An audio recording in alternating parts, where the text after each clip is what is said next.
So Brickell, let's start with the under $1 million market, which right now is probably the most heavy in terms of the product that exists in this area.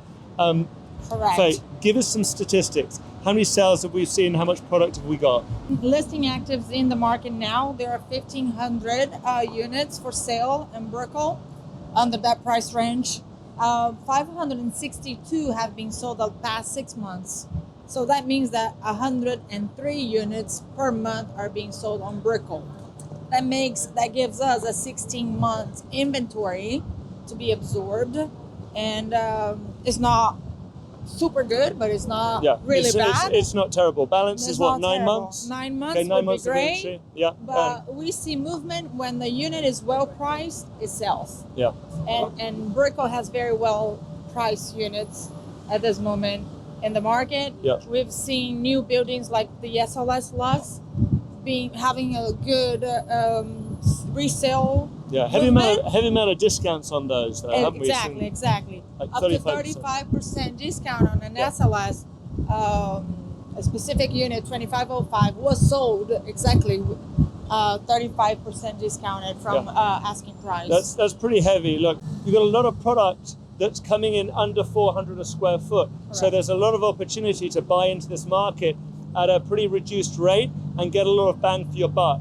You can't go into other neighborhoods. You can't go into the beach. You can't go into the Grove and buy in under 400 a square foot. It's really an amazing neighborhood to be in, entry level at this price point. Highly evolved.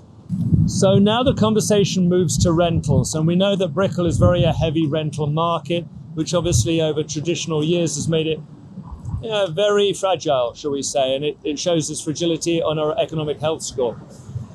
We saw a staggering 2,000 rentals. 2,000 rentals, active rentals in the market. In the last 6 months. So 336 units being rented per month compared to the 562 sales is not a healthy thing to show. No. However, let's be discussing it. As we explain that a little bit more, it's kind of confusing because on the data, it shows that right now we have like 760 or so rental units available. So how can you have 760 rental units available and rent 2,000 in the last 6 months? Well, we have an answer for that too. Exactly. Most of those units are being rented short term, and that's coming back to the market every month and increasing the number of rentals.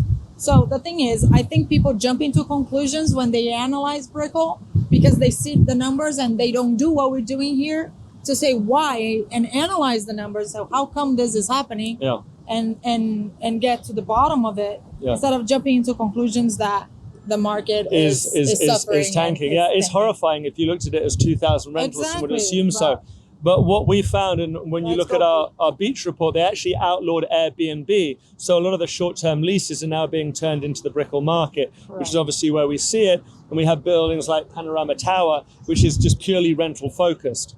But the lower end of the market, yes, of course, it's going to typically deal with a large number of short-term rentals. Correct. Once you move up through the food chain, that does definitely drop off.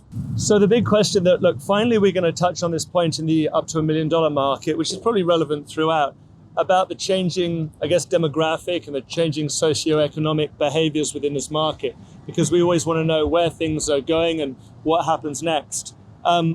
So we've always said that one of the primary driver for a neighborhood will be the introduction of people that live all year round, 365. Families is obviously what you often find yourself drawing into conversation. So what are we seeing over here regarding the service for families?